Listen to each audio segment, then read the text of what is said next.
Praise the Lord. Mount Carmel church Ajmer YouTube channel से जुड़े सभी दर्शक गणों को और सब्सक्राइबर्स को जल्द आने वाले प्रभु यीशु मसीह के मधुर मीठे नाम में आज की शाम शनिवार की सत्संग में आपका हार्दिक अभिनंदन करते हैं। आशा करते हैं आप सब अच्छे होंगे। परमेश्वर ने आपको दिन भर संभाला, जय के उत्सव में लेके चला।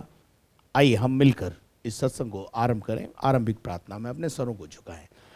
हमारे दयालु स्वर्गीय पिता परमेश्वर, हम बड़ी नम्रता और दीनता के साथ तेरे चरणों में आते हैं, तुझे अब्बा पिता कहकर पुकारते हैं, धन्य कहते हैं तुझे, क्योंकि तू सचमुच में आदर के योग्य है, स्तुति के योग्य है, स्तुति के सिंहासनों पर विराजमान है।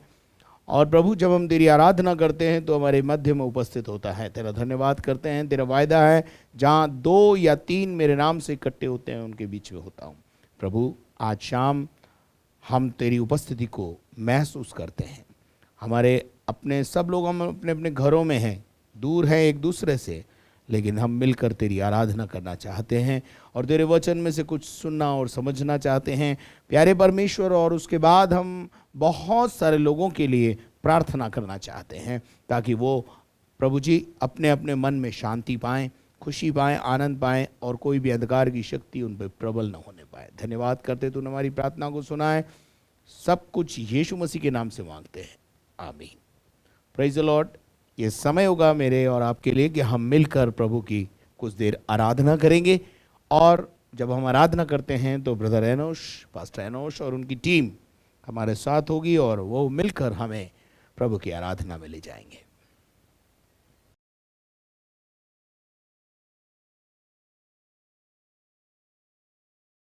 हम मिलकर प्रभु की आराधना करें, उसकी स्तुति करें, कुछ गीतों को गा के उसकी जय जयकार को करेंगे।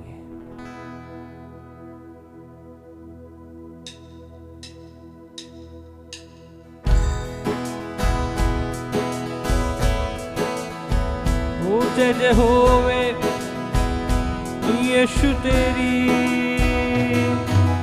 अमृतवाणी तेरी, अमृतवाणी तेरी, अमृतवाणी तेरी, अमृतवाणी ते गाइए। अमृतवाणी तेरी, अमृतवाणी तेरी, अमृतवाणी तेरी, अमृतवाणी तेरी।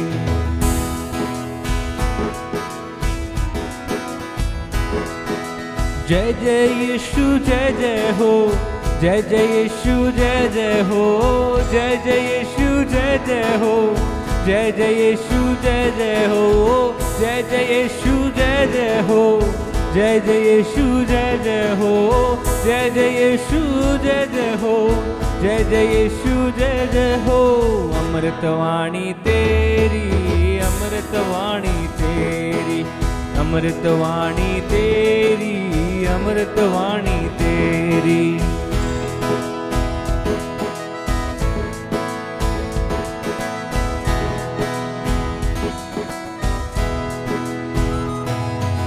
जय जय पिता जय जय हो, जय जय पिता जय जय हो, जय जय पिता जय जय हो, जय जय पिता जय जय, जय जय पिता जय जय हो, जय जय पिता जय जय हो, जय जय पिता जय जय हो, जय जय पिता जय जय हो। अमृतवाणी तेरी, अमृतवाणी तेरी, अमृतवाणी तेरी, अमृतवाणी तेरी।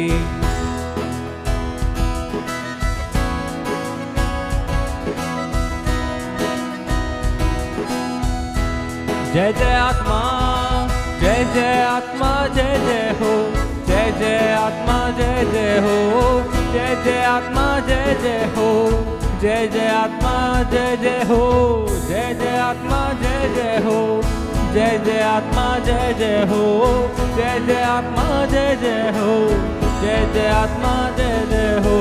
अमृतवाणी तेरी, अमृतवाणी तेरी, अमृतवाणी तेरी, अमृतवाणी तेरी।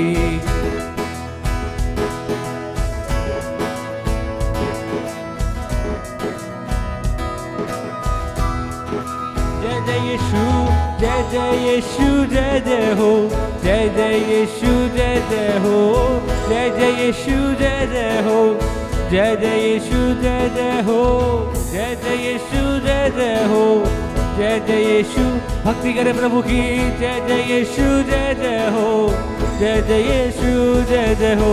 अमृतवाणी तेरी, अमृतवाणी तेरी, अमृतवाणी तेरी, अमृतवाणी तेरी, अमृतवाणी तेरी, अमृतवाणी तेरी, अमृतवाणी तेरी, अमृतवाणी ओ अमृत, अमृतवाणी तेरी, अमृतवाणी तेरी, अमृतवाणी तेरी, अमृतवाणी तेरी, अमृतवाणी तेरी, अमृतवाणी तेरी, अमृतवाणी तेरी, अमृतवाणी तेरी। तेरी जय जयकार करते हैं यीशु, तेरी महिमा करते हैं अब्बा पिता, तेरी स्तुति करते हैं खुदा, तू महान है। ओ जय जय यीशु नाम, तू ही है सबसे ऊंचा नाम, तुझे ऊंचा उठाते यीशु नाम। जिस नाम में है जिंदगी, वो नाम है यीशु मसीह। जिस नाम में है बंदगी, वो नाम है यीशु मसीह। यीशु नाम, यीशु नाम, यीशु नाम, यीशु नाम, यीशु नाम, यीशु नाम की जय। यीशु नाम, यीशु नाम, यीशु नाम, यीशु नाम, यीशु नाम, यीशु नाम की जय। यीशु नाम, यीशु नाम, यीशु नाम की जय।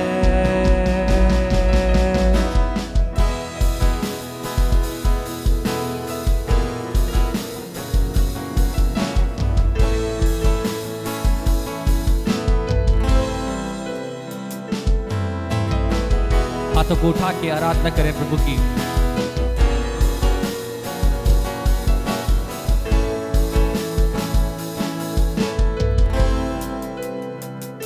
यीशु नाम में मिलती है क्षमा, यीशु नाम में मिलती है कृपा, यीशु नाम में मिलती है दया, यीशु नाम में करना दुआ।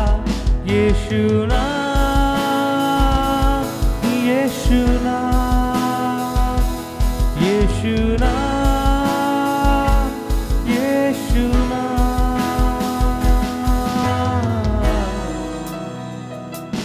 यीशु नाम, यीशु नाम, यीशु नाम, यीशु नाम, यीशु नाम, यीशु नाम की जय।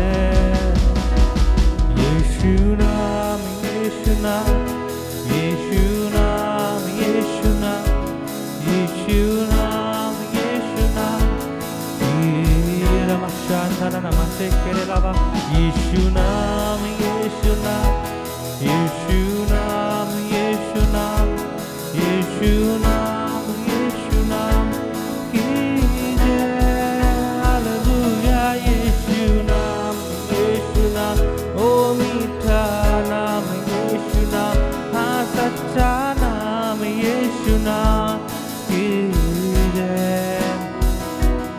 ऊंचा नाम यीशु नाम, प्यारा नाम यीशु नाम, हाँ मीठा नाम यीशु नाम की जय।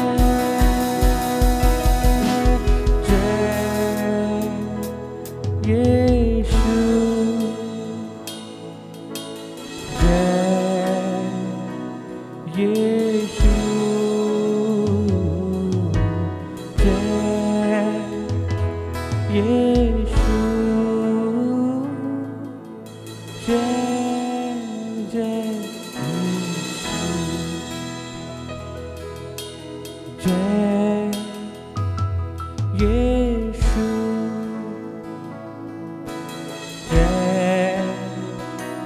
यीशु जय यीशु जय जय यीशु। मेरे मन में तू ही तू, मेरी नजर में तू ही तू, मेरे होठों पे तू ही तू, मेरे दिल में तू ही तू, मेरी नजर में तू ही तू,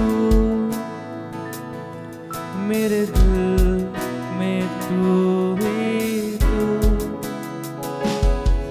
मेरे होठों पे तू ही तू, मेरे दिल में तू ही तू। हाथों को उठा के गाएंगे जय यीशु हालेलुया जय यीशु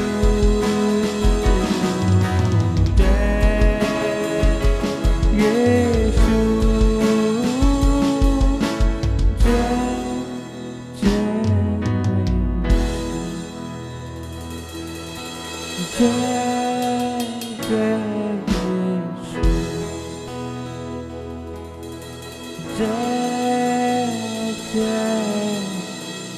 यीशु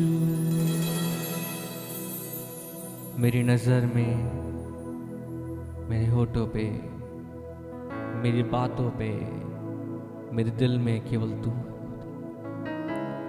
तेरा शुक्रिया करते हैं अब्बा, तू सबसे ऊंचा और तू मेरे जीवन से ऊंचा होता चला जा प्रभु। मैं घटता जाऊं और तू बढ़ता जा प्रभु। आइए प्रभु के दास के द्वारा उसके वचन को प्रभु के दास के द्वारा हम सुनेंगे।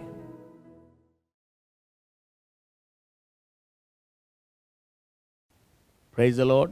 आप सब ने मिलकर अभी बहुत अच्छी आराधना प्रभु को चढ़ाई है, उसके लिए हम प्रभु को धन्यवाद देते हैं। और अब ये समय है मेरे और आपके लिए कि हम परमेश्वर के वचन की ओर चलें। अजीज़ों, आज शाम प्रभु यीशु मसीह के वचन में से गॉस्पल ऑफ मार्क यानी मरकुस रचित सुसमाचार उसका पहला अध्याय और उसके 21 पद से लेकर के 28 पद तक हम परमेश्वर के वचन में से कुछ बातों को पढ़ेंगे। पढ़िए। तब वे कफरनहूम में आए और वह तुरंत शब्द के दिन आराधनालय में जाकर उपदेश करने लगा, और लोग उसके उपदेश से चकित हुए, क्योंकि वह उन्हें शास्त्रियों के समान नहीं परंतु अधिकारियों के समान उपदेश देता था। उसी समय उनके आराधनालयों में एक मनुष्य था जिसमें एक अशुद्ध आत्मा थी। उसने चिल्लाकर कहा, हे यीशु नासरी, हमें तुझसे क्या काम? क्या तू हमें नष्ट करने आया है? मैं तुझे जानता हूँ, तू कौन है, परमेश्वर का पवित्र जन। यीशु ने उसे डांटकर कहा, चुप रह और उसमें से निकल जा। तब अशुद्ध आत्मा उसको मरोड़कर और बड़े शब्द से चिल्लाकर उसमें से निकल गई। इस पर सब लोग आश्चर्य करते हुए आपस में वाद विवाद करने लगे, यह क्या बात है? यह तो कोई नया उपदेश है। वह अधिकार के साथ अशुद्ध आत्माओं को भी आज्ञा देता है और वे उसकी आज्ञा मानती हैं। और उसका नाम तुरंत गलील के आसपास के सारे प्रदेश में फैल गया। Praise the Lord, hallelujah. मेरे अजीजों, प्रभु यीशु मसीह जब अपने देह के दिनों में था और कफरनहूम में यीशु मसीह का आना जाना लगा रहता था, और 21वें पद में हम देख रहे हैं, यहाँ पे लिखा हुआ है, और वे कफरनहूम में आए। कफरनहूम जो है वो उस जगह का एक शहर का नाम है जहाँ अक्सर यीशु मसीह आया जाया करते थे। अक्सर यीशु मसीह कफरनहूम में ठहरते थे, लोगों के घरों में ठहरते थे, और साथ साथ जब वो वहाँ कफरनहूम में होते थे तो उनके आराधनालयों में, यानी यहूदियों के आराधनालयों में, जो उन दिनों में सबत के दिन आराधना होती थी। सबत का दिन का मतलब होता है शनिवार के दिन आराधना का दिन होता है और वो उस दिन आराधना के लिए मैं गया और जब वो आराधनालय में गया तो वहाँ पर हम देखते हैं वहाँ जाकर यीशु मसीह ने उपदेश दिया, यानी कुछ बातें परमेश्वर के प्रेम के बारे में और उसकी शिक्षा और कैसे मसीही परमेश्वरीय जीवन जीना चाहिए, शायद उन बातों की चर्चा प्रभु यीशु मसीह ने की। और यहाँ हम देखते हैं जब भी यीशु मसीह, अगर आप पूरे गॉस्पल को पढ़ेंगे तो जब भी यीशु मसीह आराधनालय में जाता था लोग बड़ा आदर से यीशु मसीह को देखते थे और बड़े आदर के साथ यीशु मसीह को प्रचार करने का या और बहुत सारी बातों को समझाने का वो समय उसको दिया जाता था।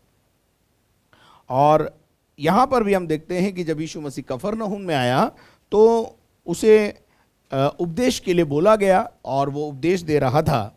और जब वो उपदेश दे रहा था तो उसके उपदेश में और जो शास्त्री और फरीसियों का उपदेश होता था उन दोनों में बहुत अंतर लोगों को दिखाई दिया। मेरे अजीजों, ये जो शास्त्री थे इनके पास परमेश्वरीय जो धर्मशास्त्र होता है उसका ज्ञान था और ये लोगों को ज्ञान बांटते थे, यानी उसमें से पढ़ते थे और उसमें से कुछ बातें समझा कर लोगों को सिखाया करते थे। तो एक होता है शास्त्रियों की नाई उपदेश और जो यीशु मसीह का उपदेश है वो शास्त्रियों की नाई नहीं है, ऐसा उस समय के लोगों का अनुभव है। मैं आज भी आपसे कहना चाहता हूं, एक आत्मिक व्यक्ति का प्रचार और एक नॉलेज से प्रचार करना, ज्ञान से प्रचार करना, उन दोनों में बहुत अंतर होता है। ज्ञान केवल ज्ञान तक सीमित रहता है, लेकिन एक आत्मिक व्यक्ति जब आत्मा से भरकर प्रचार करता है, पवित्र आत्मा के अभिषेक से प्रचार करता है, and he was appointed by God,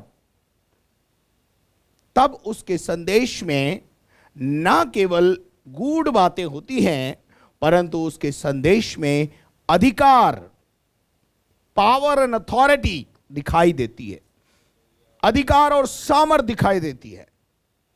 मैंने पिछले दिनों में भी बताया था कि दुनिया में बहुत सारी सत्संग होती हैं, इसमें कोई दो राय नहीं है कि सभी सत्संग में अच्छी बातें सिखाई जाती है। कोई सी भी सत्संग में चले जाएं, किसी भी बाबा की सत्संग हो, किसी की भी सत्संग हो, वहाँ लोगों को यही उपदेश दिया जाता है कि अच्छा जीवन जियो, अच्छे रास्ते पे चलो, झूठ मत बोलो, चोरी मत करो, ये मत करो, वो मत करो। वो जो मॉरल साइंस में हमने सीखा उससे भी कुछ थोड़ी गहरी बातें वहाँ पर बताई जाती हैं। बहुत अच्छा सिखाया जाता है, मैं किसी की क्रिटिसाइज नहीं करता, परंतु जितना उन्होंने पाया है उतना वो जरूर लोगों को बांट रहे हैं। परंतु मेरे बात यह है कि परमेश्वर का राज्य बातों में नहीं है परंतु सामर्थ्य में है। क्या उस लच्छेदार भाषण से लोगों के जीवन परिवर्तित हो रहे हैं? अगर हो रहे हैं तो बहुत अच्छी बात है, परमेश्वर की सामर्थ्य प्रकट हो रही है लोगों। मेरी बात सुनिए, लोग अपनी गंदी आदतों को छोड़ना चाहते हैं। जब हम बोलते हैं, किसी भी सत्संग में जाते हैं तो शराब के खिलाफ बोला जाता है, जुए के खिलाफ बोला जाता है, सट्टे के खिलाफ बोला जाता है या गलत कामों को रोकने के लिए बोला जाता है। इंसान चाहता भी है कि मैं ऐसा बनूं जैसा ये बोल रहे हैं, परंतु बन नहीं पाता। उसका कारण यह है कि उस गंदी आदत से छूटने के लिए उसे ताकत चाहिए, उसे शक्ति चाहिए, विल पावर मजबूत होना चाहिए, और वो शक्ति केवल और केवल और केवल परमेश्वर देता है। वो जिंदगी को बदल देता है। शराबी की जिंदगी में जब परमेश्वर का वचन जाता है, जीवित परमेश्वर का वचन जाता है, तो सामर्थ्य के साथ आता है और वो उस गंदी आदत को छोड़ने की ताकत प्रभु से प्राप्त करता है। देखिए, प्रार्थना एक वो हथियार है, एक वो वेपन है जिसके द्वारा आप अपने जीवन की हर परिस्थिति पर विजय पाने की शक्ति प्राप्त करते हैं। क्या आप मेरे साथ हैं? क्या आपको मेरी बात समझ में आ रही? यीशु मसीह के लिए क्रूस की मृत्यु सहना आसान नहीं था, दुख उठाना आसान नहीं था, परंतु प्रभु यीशु मसीह ने जब उसे मालूम पड़ा कि अब वो वक्त आ गया है कि मुझे क्रूस उठाना है, तो क्रूस उठाने से पहले, पकड़ाए जाने से पहले उसने अपने शिष्यों के साथ गेत्सेमनी के बाग में गया और उस बगीचे में जाकर रात के समय में शायद घुटने टेक कर प्रार्थना कर रहा है। लूका के 22वें अध्याय और उसके 40 पद से मैं पढ़ रहा हूं, और वहां पर हम देखते हैं कि यीशु ने अपने चेलों के साथ उस बाग में प्रार्थना करना शुरू किया। और पढ़ेंगे जरा 40 से। उस जगह पहुंचकर उसने उनसे कहा, प्रार्थना करो कि तुम परीक्षा में न पड़ो। और वह आप उनसे अलग एक ढेला फेंकने की दूरी पर गया और घुटने टेक कर प्रार्थना करने लगा। हे पिता, यदि तू चाहे तो इस कटोरे को मेरे पास से हटा ले। इस कटोरे को, यानी दुख का जो कटोरा है, वो क्रूस की मृत्यु का जो कटोरा है, वो जो दुखों से भरा हुआ कटोरा है, उसको मेरे जीवन से हटा दे। तो भी मेरी नहीं परंतु मेरी मर्जी नहीं, परंतु तेरी ही इच्छा पूरी हो। तेरी इच्छा मेरे जीवन में पूरी हो। और तब स्वर्ग से एक दूत उसको दिखाई दिया। देखिए, यहां पर परमेश्वर का वचन, बहुत जो मैं बात बता रहा हूं, क्रूस उठाने की सामर्थ प्रार्थना में जब परमेश्वर से उसने मांगी, प्रेज़ द लॉर्ड, क्या आप मेरे साथ हैं? प्रार्थना में जब उसने परमेश्वर से सामर्थ मांगी, प्रभु यीशु मसीह ने तो कहा कि ये प्याला मैं नहीं पीना चाहता हूं, मैं इस क्रूस की दुख को उठाना नहीं चाहता हूं, परंतु फिर भी मेरी मर्जी नहीं, पर तेरी मर्जी पूरी हो। लेकिन बाइबल बताती है परमेश्वर की मर्जी तो यही थी। यशायाह ने पहले ही कह दिया था कि परमेश्वर को यह भाया है कि वो कुचला जाए, परमेश्वर को यह भाया है कि वो क्रूस की मृत्यु को सहे, उसके कोड़े लगाए जाएं। ये सब कुछ पहले से ही यशायाह ने भविष्यवाणी कर दी गई थी। तब परमेश्वर का एक स्वर्गदूत उसे दिखाई दिया, और जो उसे सामर्थ देता था। जो उसे क्या दे रहा था? सामर्थ दे रहा था। तो मैं आपको बता रहा था, प्रार्थना हमको सामर्थ देती है। काहे के लिए? किसी भी परिस्थिति से गुजरने के लिए, किसी भी परिस्थिति से लड़ने के लिए हमें सामर्थ कहीं और से नहीं मिलती, पर प्रार्थना से मिलती है। और यहां हम देख रहे हैं, वापस मैं मरकुस के पहले अध्याय में आना चाहता हूं, जहां हम देख रहे हैं कि वचन कहता है कि वो उसके उपदेश से चकित हुए, और वो शास्त्रियों की नाई नहीं, परंतु अधिकारी की नाई उपदेश देता था। ऑथोरिटी के साथ बोलना, प्रचार में एक अधिकार दिखाई देता है, प्रचार में एक दिखाई देता है कि हम परमेश्वर की सामर्थ को प्राप्त कर रहे हैं। और 23 पद में लिखा है, पढ़ेंगे ब्रदर, मरकुस 1:23। उसी समय उनके आराधनालय में, देखिए, जब एक सामर्थ से भरा हुआ व्यक्ति सामने होता है, अभिषेक पाया हुआ व्यक्ति जब सामने होता है, तो क्या होता है वो मैं आपको बताना चाहता हूं। परमेश्वर का राज्य लच्छेदार भाषण में नहीं है, बस मैं इतना ही कहना चाहता हूं, परंतु परमेश्वर का वचन सामर्थ के साथ उतरता है। लेकिन बोलने वाला पर डिपेंड करता है कि बोलने वाला परमेश्वर का इंस्ट्रूमेंट है कि नहीं, अभिषेक पाया हुआ है कि नहीं, या केवल ज्ञान पाया हुआ है।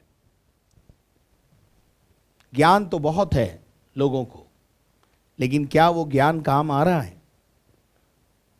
मेरे अजीजों, तिमई का पुत्र बर्तुलमई, ज्ञान बहुत है उसको, अंधा भिखारी है, लेकिन ज्ञान है। यीशु मसीह की 28 पीढ़ी के बारे में जानकारी है, लेकिन अंधा है। क्यों अंधा है? क्योंकि आज तक ज्ञान जरूर मिला उसे, पर यीशु मसीह के साथ उसका पर्सनल एनकाउंटर नहीं हुआ है। लेकिन बाइबल बताती है कि आज जब यीशु मसीह वहां से होकर गुजर रहा है, मैं 10 अध्याय की मरकुस 10 अध्याय के 46 पद में बोल रहा हूं, जब यीशु मसीह वहां से गुजर रहा है और किसी से उसने पूछा ये इतनी आवाज, इतनी भीड़ भाड़ क्या है, ऐसी कोलाहल क्या हो रहा है, तो किसी ने कह दिया इधर से यीशु जा रहा है, जिसके बारे में ज्ञान था। देखिए, ज्ञान इसके अंधेपन को दूर नहीं कर रहा है, ज्ञान इसके भिखारीपन को दूर नहीं कर रहा है। I want to tell you one thing, लेकिन जब यीशु मसीह के साथ उसका एक पर्सनल एनकाउंटर हुआ है, यीशु मसीह ने उसने जोर से पुकारा, हे दाऊद की संतान मुझ पर क्या कर, दया कर। ये दाऊद की संतान क्यों बोला? बोलना चाहिए ना, यीशु नासरी मुझ पर दया कर। दाऊद की संतान, इसका मतलब उसकी पीढ़ियों का ज्ञान। ज्ञान होने से हमारी परिस्थिति नहीं सुधरती है। आज मैं बहुत सारे ज्ञानियों को जानता हूं, ज्ञान बहुत है, बाइबल भी पूरी रटी हुई है। हो सकता है आप जिस धर्म में हैं उसका धर्मशास्त्र का पूरा ज्ञान आपको है, लेकिन क्या आपकी परिस्थितियां आपका ज्ञान बदल सकता है?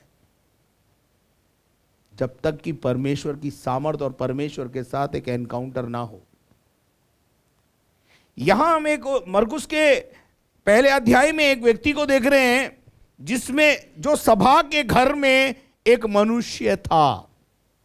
इसका मतलब मैं ऐसा महसूस करता हूं कि ये व्यक्ति कई सालों से आ रहा है और शास्त्रियों का प्रचार सुन के जा रहा है। एक औरत के लिए लूका के अंदर 10वें अध्याय में लिखा हुआ है कि एक औरत 18 साल से कुबड़ी थी और बराबर आराधनालय में आती थी और आराधनालय से वापस चली जाती थी। जैसी आती थी वैसी चली जाती थी, परिस्थिति कोई नहीं बदलती थी। क्यों हमारी परिस्थिति नहीं बदली? क्यों ये व्यक्ति जो सभाघर में आता है इसमें दुष्ट आत्मा है? अगर मैं एक शब्द में आपको उत्तर दूं, एक लाइन में उत्तर दूं, ये इसलिए हुआ कि आराधनालय में यीशु नहीं था। लेकिन जब यीशु आया और यीशु मसीह ने उपदेश दिया, ऑथोरिटी के साथ प्रचार किया, एक अभिषेक पाया हुआ व्यक्ति जब सभाघर में आ गया, तो वो व्यक्ति जिसमें दुष्ट आत्मा थी अपने आप को छुपा नहीं पाया, उस अभिषेक के सामने खड़ा नहीं रह पाया। आज भी जब आप कलीसिया में आते हैं, कई बार ऐसा होता है कि परमेश्वर के दास के पास सामने आप खड़े नहीं रह पाते और गिर जाते हैं। और यहां पर हम देखते हैं कि वहां एक मनुष्य था जिसमें दुष्ट आत्मा थी। यीशु ने तो कुछ नहीं बोला, यीशु ने तो सिर्फ अपना काम किया, उपदेश दिया, लेकिन आगे होकर ये चिल्लाने लगा। पढ़ेंगे ब्रदर जरा इस आयत को। उसने चिल्लाकर कहा, हे यीशु नासरी, हे यीशु नासरी, हमारे जीवन, हमारे चर्च में, हमारे आराधनालय में, हमारे सभाघर में तेरा क्या काम? ऐसा ही लिखा है क्या? हमें तुझसे क्या काम? क्यों आ गया है तू यहाँ? हम तो बढ़िया चल रहे हैं, कई सालों से भवन में आ रहे हैं, जा रहे हैं, कोई भी फर्क नहीं पड़ रहा है, आज तू क्यों आ गया है? एक बात जिंदगी में ध्यान रखना, जब यीशु आ जाता है तो अंधकार की शक्तियां हिलने लगती हैं। जब यीशु आ जाता है सामर्थ के काम प्रकट होने लगते हैं। और ना केवल यीशु, परंतु एक सच्चा यीशु का चेला जहां खड़ा होता है, एक भविष्यद्वक्ता जहां खड़ा होता है, वहां सामर्थ के काम आज भी प्रकट होते हैं। And nobody can stop, कोई इन्हें रोक नहीं सकता। वो चिल्लाकर कहने लगे, क्या तू हमें नष्ट करने आया है? वाय यीशु, तू क्यों हमारे आराधनालय में आ गया, क्यों हमारे सभाघर में आ गया? हम तो देख कई सालों से आ रहे जा रहे, कुछ भी नहीं हुआ, लेकिन आज हम तेरे सामने खड़े नहीं रह पा रहे। ये चिल्लाकर कहने लगा, तू क्यों आया है हमारे आराधनालय में? हमें तेरी जरूरत नहीं है। पर यीशु ने उस तुरंत क्या कहा? पढ़ो। यीशु ने उसे डांट कर कहा, यीशु ने उसे डांट कर कहा, चुप रह चुप रहे, और उसमें से निकल जा। Keep quiet and come out, चुपचाप इसमें से निकल जाओ। Hallelujah, praise the Lord. क्यों ऐसा बोला यीशु मसीह ने? बिकॉज यीशु को पता है मेरे पास परमेश्वर के वचन के साथ अधिकार और सामर्थ्य भी है। Praise the Lord. और मैं कहता हूं आज भी परमेश्वर के अभिषिक्त दास जब दुष्ट आत्मा को डांटते हैं, दुष्ट आत्मा यीशु का नाम सुनते ही निकल जाती है। हालेलुया। हमें भी डांटने और दुष्ट आत्माओं को निकालने का अधिकार यीशु मसीह देके गए हैं। यहां लिखा है, क्या तू हमें नाश करने आया? मैं तुझे जानता हूं कि तू कौन है। देखिए, ये व्यक्ति यीशु को नहीं जाना, पर व्यक्ति के अंदर जो अशुद्ध आत्मा है वो यीशु को जाने। इसका मतलब क्या है मालूम है? इस जगत का अंदर जो दुष्ट आत्माओं का जगत है वो सब यीशु को जानती है। ना केवल यीशु को जानती हैं, परंतु यीशु की सामर्थ को भी जानती हैं, और वो जानती हैं कि अब यीशु आ गया है। देखिए, ये एक जगह लिखा है, तू हमें क्यों सताने आ गया, तू हमें क्यों निकालने आ गया। अगर आप उस देखेंगे गरासनियों के देश में, मरकुस के 5वें अध्याय में, कि गरासनियों के देश में जब यीशु मसीह गया गरासनी नगर में, तो वहाँ एक व्यक्ति है जो कब्रों में रहता है और साखलों से बांधा जाता है, साखलों को तोड़ देता है और नंगा रहता है। जब यीशु मसीह वहाँ पहुँचा तो वहाँ पर भी उस दुष्ट आत्मा से ग्रसित व्यक्ति ने ऊंचे शब्द से चिल्ला कर कहा, 7वें पद में 5 का 7 में लिखा है, और ऊंचे शब्द से चिल्ला कर कहा, हे यीशु परम प्रधान के पुत्र, मुझे तुझसे क्या काम? मुझे ऐसा लगता है हमसे ज़्यादा दुष्ट आत्मा यीशु को और यीशु के बारे में जानती है। अगर आप याकूब की पत्री 2 अध्याय और उसके 19 पद को भी पढ़ें, 19 से पढ़ें, याकूब 2 19 20 पढ़ें। तुझे विश्वास है हाँ कि एक ही परमेश्वर है, हाँ तू अच्छा करता है। हाँ, यीशु मसीह ने कहा तुम्हें विश्वास है कि एक ही परमेश्वर है। आप भी बोलते हो एक ही परमेश्वर है, अच्छा है, ये बहुत अच्छी बात है। ये बात तुम्हारे समझ में आ गई तो बहुत अच्छी बात है। आगे, दुष्ट आत्मा भी विश्वास रखते हैं। यीशु मसीह ने बोला भाई दुष्ट आत्माओं के जगत में दुष्ट आत्मा भी विश्वास करती है। क्या विश्वास करती है? और थरथराते हैं। और साथ में क्या करती है? थरथराती है। और पर हे निकम्मे मनुष्य, हे निकम्मे मनुष्य, क्या तू यह भी नहीं जानता कि कर्म बिना विश्वास व्यर्थ है? चलिए वो आगे पढ़ लेना आप जाकर, लेकिन बस यहाँ मैं आपको बता रहा हूँ दुष्ट आत्मा भी यीशु पर विश्वास करती है। क्या विश्वास करती है? ये साधारण व्यक्ति नहीं है, ये परम प्रधान का पुत्र, परमेश्वर का पुत्र। Praise the Lord. परमेश्वर का पवित्र जन। यहाँ मरकुस में उसे एक बात कह के क्या संबोधित किया है, मैं तुझे जानता हूं कि तू कौन है, परमेश्वर का पवित्र जन।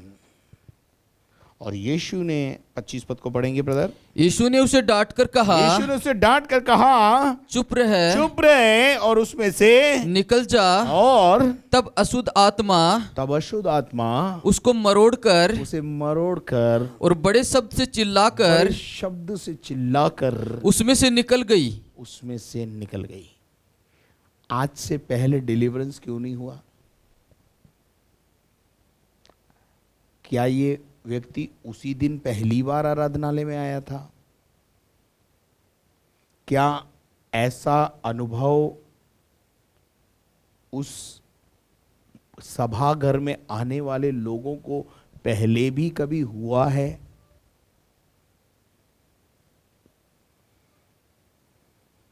मैं ऐसा विश्वास करता हूं नहीं। क्यों? मैं आपको बताता हूं क्यों। इन्होंने पहली बार ऐसा कार्य देखा। हमारे यहां जब शनिवार की दुष्ट आत्माओं को निकालने की सभा होती है, चंगाई और छुटकारे की सभा होती, लोग केवल देखने आते हैं कि पास्टर जी दुष्ट आत्मा को कैसे निकालते हैं, पास्टर दुष्ट आत्मा को कैसे डांटते हैं, कैसे पहचानते हैं, और किस प्रकार से दुष्ट आत्माएं सभा घर में बैठे हुए अपने आप चिल्लाने लगती हैं, अपने आप प्रकट हो जाती हैं, मैनिफेस्टेशन हो जाता है। क्यों हो जाता है? Because the power of the Holi spirit, पवित्र आत्मा की परमेश्वरीय सामर्थ, पवित्र सामर्थ उस जगह पर उतरती है। आज से पहले इस सभा घर में यह अनुभव नहीं था। क्यों? वो मैं आपको प्रूफ करूंगा, मैं प्रूफ करूंगा अभी आपको इस बात को। 26 पद पढ़े। तब अशुद्ध आत्मा उसको मरोड़कर और बड़े शब्द से चिल्लाकर उसमें से निकल गई। अब देखते हैं आगे क्या बोलते हैं। इस पर सब लोग आश्चर्य करते हुए, इस पर क्या करा लोगों ने? सब लोग आश्चर्य करते हुए, इस पर सब लोगों ने क्या किया? आश्चर्य। आश्चर्य कब होता है? जब कोई चीज पहली बार देखी जाती है। Am I right or wrong? अगर इससे पहले भी ऐसा अनुभव होता तो शायद ये बात यहां नहीं लिखी जाती। इससे पहले सभागर में कभी दुष्टात्माओं को डांट कर निकालने का अनुभव नहीं। This is the first time when Jesus entered in the church. पहली बार लोगों ने भाषण के साथ सामर्थ्य को भी देखा,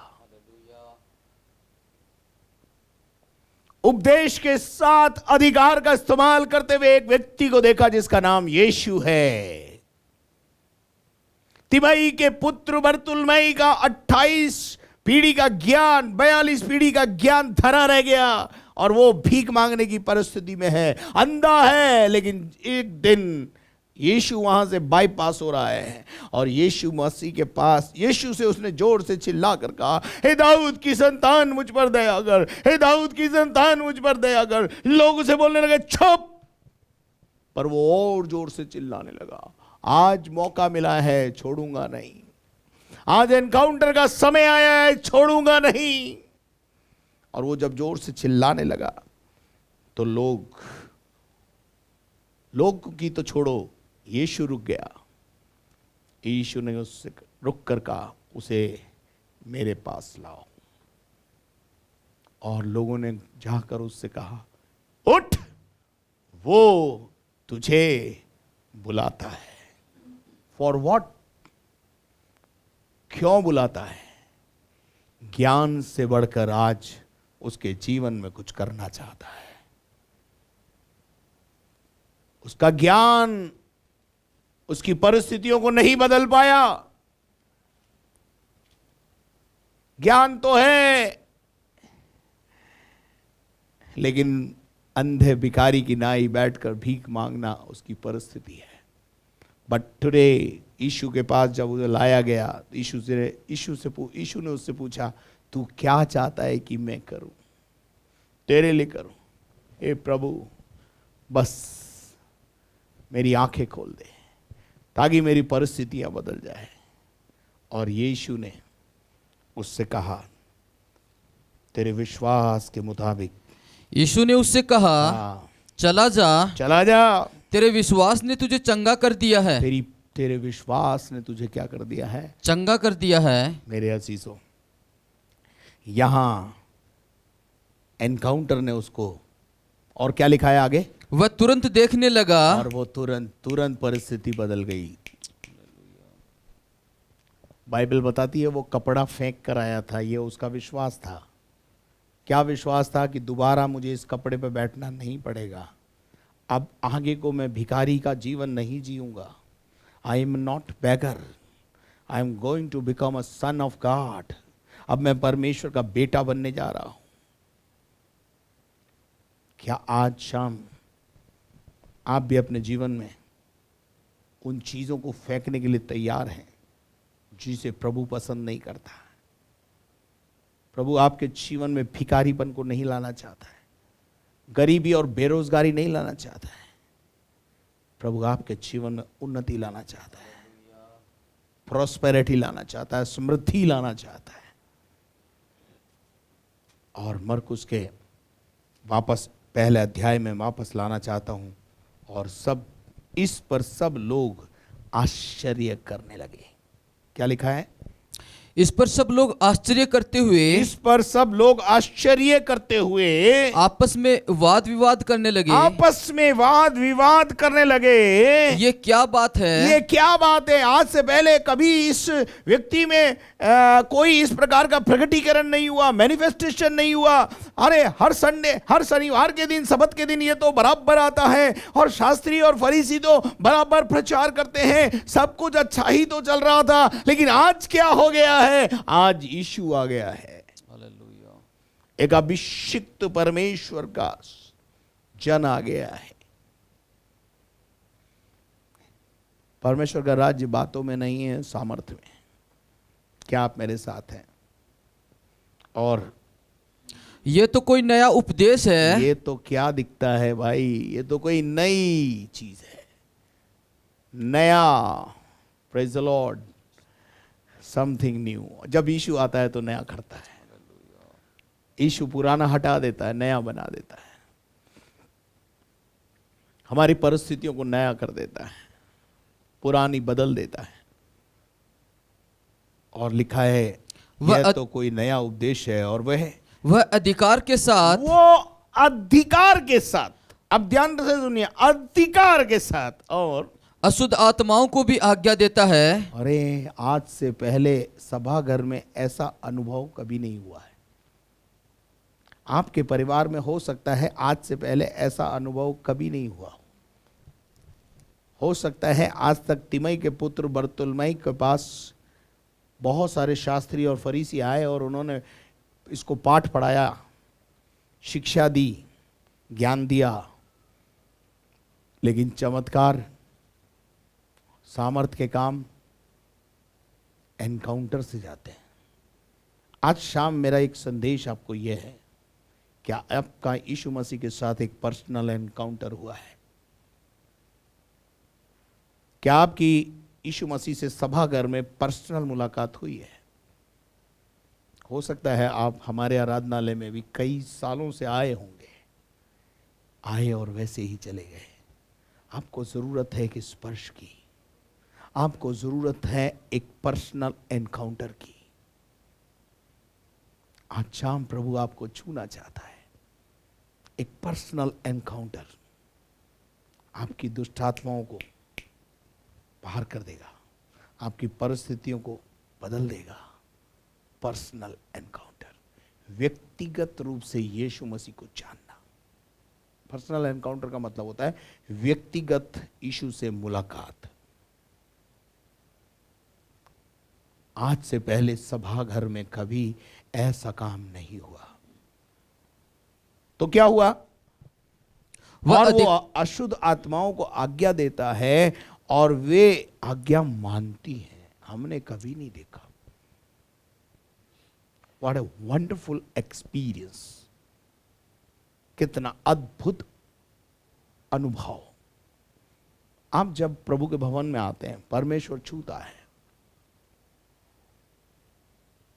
परमेश्वर का वचन बात करता है, परमेश्वर का वचन तोड़ देता है, परिस्थितियों को बदल देता है। ये सब काम कौन करता है? और आपके जीवन में ये काम कैसे होंगे?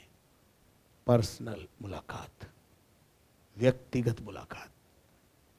यीशु हमारे बीच में, मैं आज भी आपको कहना चाहता हूं, यीशु हमारे इस ऑनलाइन सर्विस में भी हमारे साथ है। छू लो उसे, पकड़ लो उसे, जाने मत दो उसे। बोला आज तो तुझे मेरी परिस्थिति बदल के ही जाना होगा। आज मैं मेरे ज्ञान को अलग करता हूं। कपड़ा फेंकने का अर्थ है ज्ञान को अलग कर देना। मेरे अजीजों, ज्ञान तो शास्त्री और फरीसी और सदुकियों को बहुत था, परंतु जीवन की बातें उनके पास नहीं थी।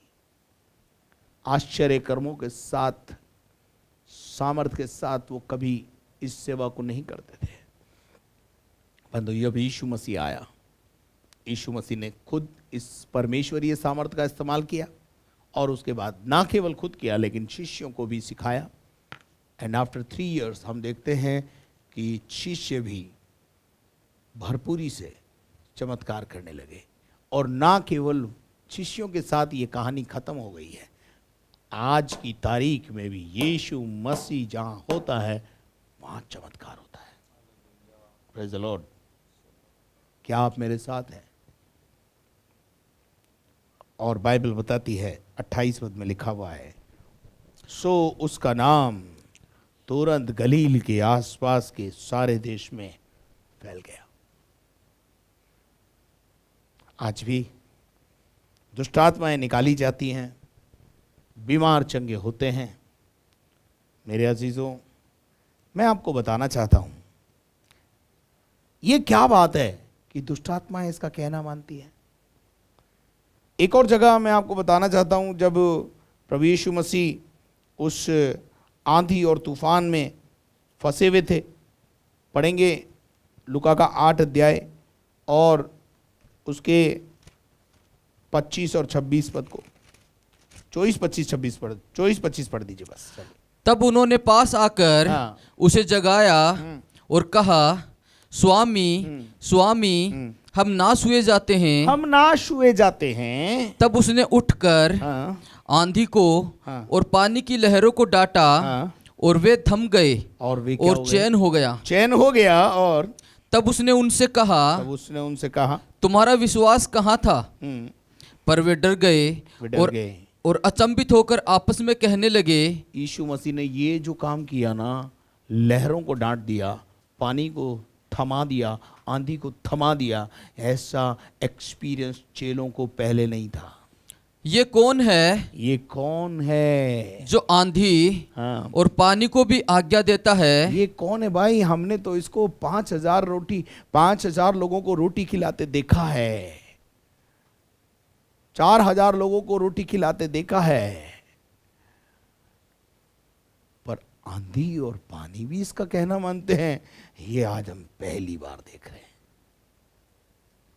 यहां दुष्टात्मा निकलती है उसके नाम से, सभागर में लोग पहली बार देख रहे हैं। चेले इस अनुभव को आज पहली बार कर रहे हैं। मेरे अजीजों, आज शाम आपको भी प्रभु एक ऐसे अनुभव में से निकाल के ले जाना चाहता है। मैं आपको अंत में एक बात बताना चाहता हूं। सृष्टि, कायनात को बनाने वाला प्रभु यीशु मसीह, और सारी सृष्टि आज भी उसका कहना मानती है।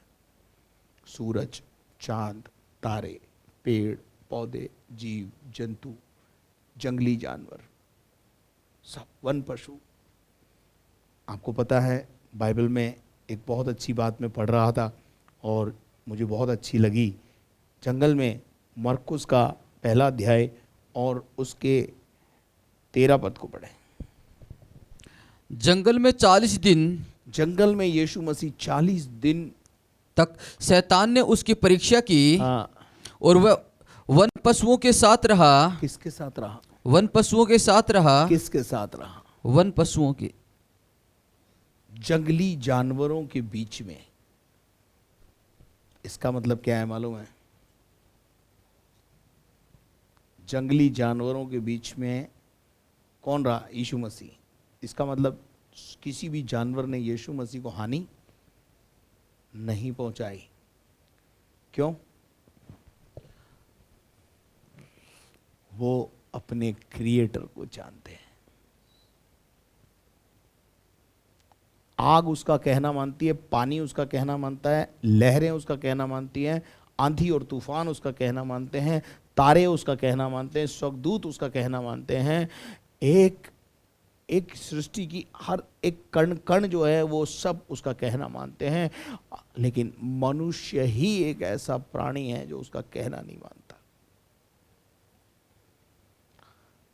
Praise the Lord. और जिस दिन आप उसका कहना मानना शुरू करेंगे, जिस दिन आप उसकी आज्ञा मानना शुरू करेंगे, ये सृष्टि आपका आज्ञा मानना शुरू कर देगी। Praise the Lord. परमेश्वर ने यीशु मसीह को भेजा और यीशु मसीह ने हमको भेजा। जब हम दुष्ट आत्मा को बोलते हैं निकलो यीशु के नाम में चलो, तो दुष्ट आत्मा बोलती है अच्छा जा रही हूं। बीमारी को बोलते हैं बीमारी यीशु के नाम में जाओ, जाना पड़ता है। मेरे प्रिय लोगों, पर जरूरत है इस बात की, सभाघर में यीशु होना चाहिए और यीशु के साथ एक व्यक्तिगत मुलाकात आपकी समस्त परिस्थितियों को बदल के रख देगी।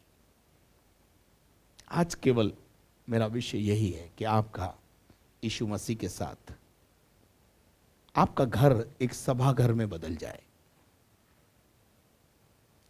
आप यीशु से कहिए यीशु ये घर मेरा नहीं है, आज से ये घर तेरा है, आज से ये घर तेरा है प्रभु, तू इसमें आ जा। बहुत सारे आराधनालयों में यीशु नहीं है, इसलिए वहां इस प्रकार के अनुभव नहीं है। कलीसियाएं तो बहुत हैं, भारत में बहुत कलीसियां हैं, विश्व में बहुत कलीसियां हैं, लेकिन सामर्थ कहीं कहीं प्रकट हो रही है। मैं इस पर ज्यादा टिप्पणी नहीं करना चाहता, परंतु परमेश्वर का राज्य बातों में नहीं है। जहां यीशु है वहां सामर्थ प्रकट होती है। आइए आज शाम के समय में आपकी परिस्थिति को बदल देने वाला यीशु आपके पास खड़ा हुआ है। उसको अपने घरों में, सभाघर में, प्रार्थना सभाओं में आने के लिए निमंत्रण दें, क्योंकि आपको पता है यीशु आ गया ना, सब कुछ ठीक हो जाएगा।